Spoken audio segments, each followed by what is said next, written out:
ভোটের সময় কয় আমরা নৌকা লই আইছি তাড়াতাড়ি ভোট দাও, আর আপনারা কোন রাস্তা বানাই দিবাইনি, কয় দিমু, এরপরে আর 5 বছর কোনো খবর রাখেন, এরারে কয় খাওয়া। আরে বঙ্গবন্ধুর সৈনিক হইলে যে কথা দিমু এই কথা রাখবো, এটারই কয় বঙ্গবন্ধুর সৈনিক।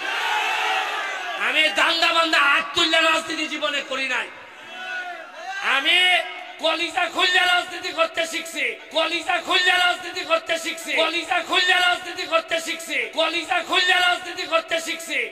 আমি বিশ্বাস করি আমি যদি হৃদয় দেই আপনারা আমার হৃদয় দিবেন, ভালোবাসা দিবেন। ঈগল মার্কার একটা ভোট যদি দেন আমারে, আমার একটা অনুরোধ দিদি, ব্যালটটা যখন নিবেন নিয়ে টেবিলের উপরে ব্যালটটা রাখবেন, রাখিয়া ঈগল মার্কাটা দেখিয়া এমন জুড়ে একটা সিল মারবেন যাতে এই সিলটা একবারে ব্যারিস্টার সুমনের কলিজায় গিয়া লাগে। আমি বিশ্বাস করি আমার কলিজায় যদি লাগে তাইলে আমি বুঝবো যে এরা আমার কলিজায় সিল মারছে, সারা জীবন এরার খেদমতে থাকতে হইব আমার। আরেকটা জিনিস, এমন ভাবে সিলটা মারবেন এই আওয়াজটা যেন জননেত্রী শেখ হাসিনার গণভবন পর্যন্ত পৌঁছায়।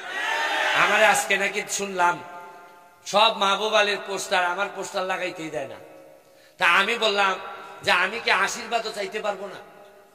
আমার কি অপরাধ যে আমি একটা মানুষের কাছে কি ভোটও চাইতে পারবো না? আচ্ছা আমার নাই দিল, সব না হয় নৌকায় দিল, তারপর আমার কি এই অধিকার নাই আমি আপনাদের আইসা আপনাদের চরণে আমি বলতে না?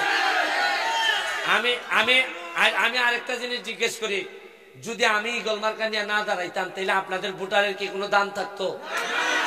এখন যে এরা আইসা যে রাইতে রাইতে কত কথা কয়, হে এমনে দিমু হেমনে দিমু, 10 বছরে দিতে পারে নাই, এইগুলা তো কয় একমাত্র আমি দাঁড়াইছি দেখে না। আমি ঈগল মার্কা যে আইছি, ঈগল মার্কা আইছে ওই নৌকার মধ্যে কিছু কাউয়া ঢুকছে, কাউয়া বিদায় করার লেগে ঈগল মার্কা আইছে। এখন কইতে পারেন যে কাউয়া কারা? কাউয়া হইল নামে কয় শেখ হাসিনা, নামে কয় আওয়ামী লীগ, আর কামে বাগানবাসীর 5000 টাকার থেকে 2000 মাইরা দেয়। কাউয়া কেটা জানেন? কাউয়ায় ভোটের সময় কয় আমরা নৌকা লই আইছি তাড়াতাড়ি ভোট দাও, আর আপনারা কোন রাস্তা বানাই দিবাইনি, কয় দিমু, এরপরে আর 5 বছর কোনো খবর রাখেন, এরারে কয় কাউয়া।